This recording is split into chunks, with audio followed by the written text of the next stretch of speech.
মানুষ মানুষের জন্যে,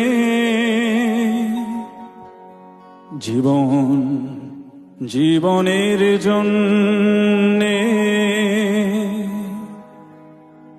একটু সহানুভূতি কি মানুষ পেতে পারে না? ও বন্ধু, মানুষ মানুষের জন্যে, জীবন জীবনের জন্যে, একটু সহানুভূতি কি মানুষ পেতে পারে না?